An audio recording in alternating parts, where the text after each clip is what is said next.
ทักทายสบายดีจ้ะพี่น้องตอนนี้เราออกมาหน้าพี่น้องออกมาเบิ่งรถดูดเขากันเลยว่าเป็นจังไดจ้ะพี่น้องปีนี้ปีแรกจ้ะพี่น้องที่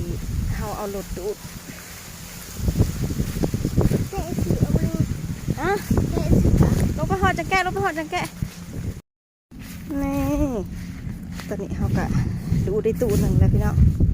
ตู้ที่สองกะยังพละเต็มตู้จะเสียเพื่องขนาดพี่น้องเสียเพื่องให้งัวแล้วนี่สิเป็นเขาหยอดพี่น้องเป็นเหมือนเขาดำดอกนี่เอาไว้มั้งแดดจ่องไปถือ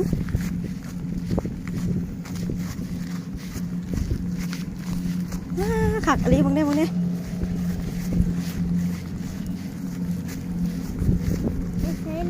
ใส่เขามันคือเวลาเด้มันอยู่ในตู้มันแหละแบบมันเต็มเขาเจ้ากะถอกออกมันเต็มแล้วก็ถอกออก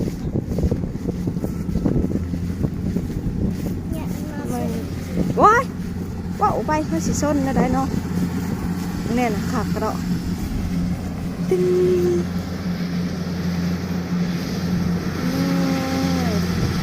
รถดูดของเรา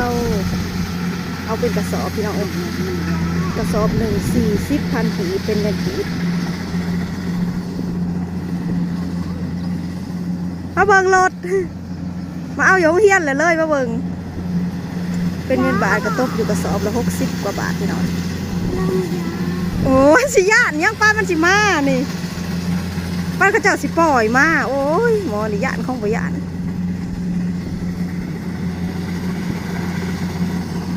มาพี่อยู่ห้องเ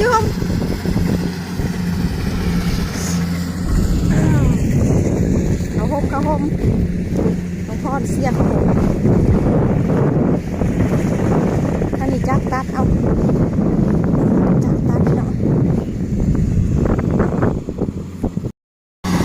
แม่รถดูดเขาพี่น้อง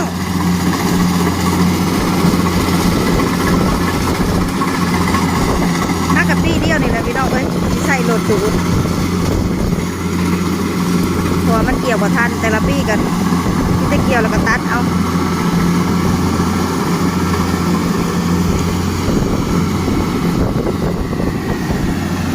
ผักอะไร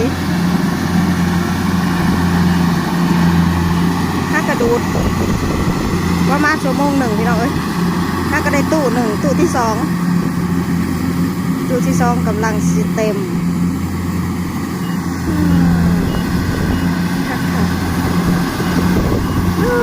ทันสมัยทันใจขนาดพี่น้องแปลว่าเฮาดูเฮาสิบ่ได้เอามันแห้งค่ะดิพี่น้องเฮาดูแล้วเฮากับขายเลยว่าซ่านตัวใดเฮาเอาไว้กินกะเฮาเกี่ยวเอาเองค่ะดิพี่น้องตากผ่อนเอาแต่ว่าอันนี้ค่ะสิบตากก็ยังเพราะว่าถ้าดูแล้วเขาก็ไปห้องซีเลยเห็นไหม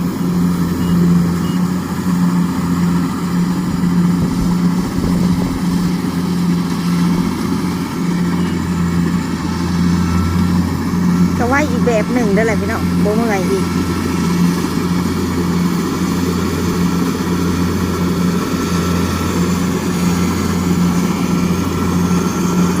ดูที่ทงหน้าโค้งอันทงบ่ใหญ่ค่ะพี่น้อง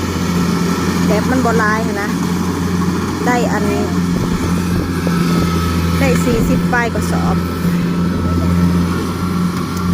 ตกเป็นเงินกับ2-3 ล้านกีบนี่แหละพี่น้องฮะโอ้ยมันสิขึ้นมายังเราพี่บ้าพ่อระยะโหลดยะแลนตั้มเพราะว่าบอลแลนเขาเจ้าครับอยู่มันจะตั้มไปบ้ามาพี่โอ้ยาโหลดน้องพอดยาโหลดคือบ่ายาโดนแหลนต่ำเขาว่ะโอ้ปัตตยุงเฮียนพาฝ้าอยากมาเบิ่งพี่น้องเลยใครพามาเบิ่งแล้วเพราะว่ายาเขาว่ะยาโหลดเขาว่ะ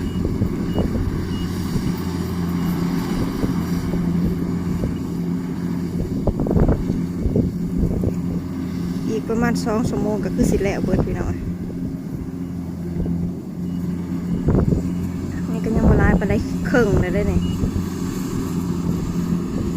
เบิดนี่ก็สิประมาณ 3-4 ตู้ก็คือสิเบิดพี่น้องอันนี้เราก็ได้ตู้ปลายตู้ที่2กำลังสิเต็ม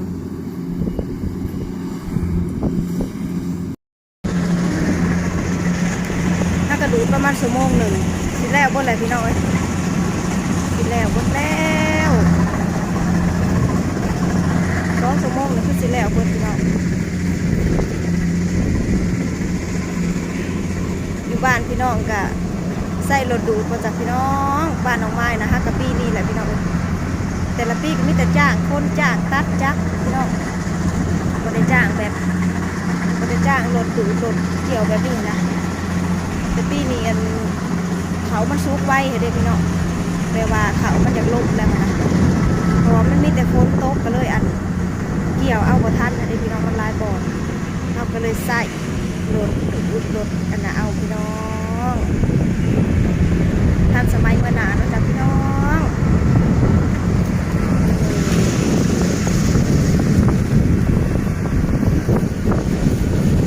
โอ้ยลมแห้งดูลมโอ้ยมันสิมาปั่นแม่ได้ไรแม่ก็ยืนแม่ก็นี้แหละเนาะน้องพรจะหลุดมาปั่นเอาแม่พี่น้องมันบ่มาลูกโอ้ยแหล่เสียสะอันนี้มาเลยนี่ที่น่าละขึ้นแล้วพี่น้องเอ้ยน้องพรหยาดโหลดน้องพรส่วนมืออะไรยังหยาดของบ่หยาดมันหยาดโหลดพี่น้องเป็นสะขากยังไว้มันแดดตัวนี้เป็นยังขึ้นแล้วพี่น้องน้องพรหยาดโหลดจังได้แหละหยาดโหลด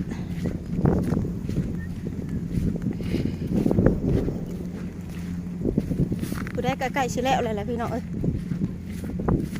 50%จนไหนกันแล้วเบิดเลยเพราะว่าใส่ข้าวดอเนี่ยพี่น้องข้าวงานเขาก็เริ่มสุกแหละเริ่มสุกเริ่มหลวงว่าปกติเริ่มเหลืองเริ่มสุกเหลืองในตอนนี้เขาก็ย่างขึ้นมาสวนอ้อยนี่อ้อยก็แก่เลยพี่น้องเขาเอิ่นแก่อยู่บ่วะแบบว่ามันมีน้ำหวานเลยได้พี่น้องผู้ใดอยากซื้อก็ทักมาเลยผู้ใดอยากกินน้ำอ้อยสดจากสวนเด้อหวานเลยพี่น้อง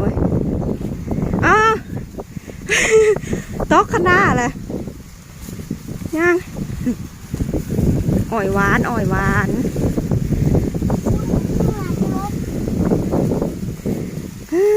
ลำใหญ่บักใหญ่แก่แล้วจ้าลำละ20,000ลำใหญ่พี่น้อง20,000กีบ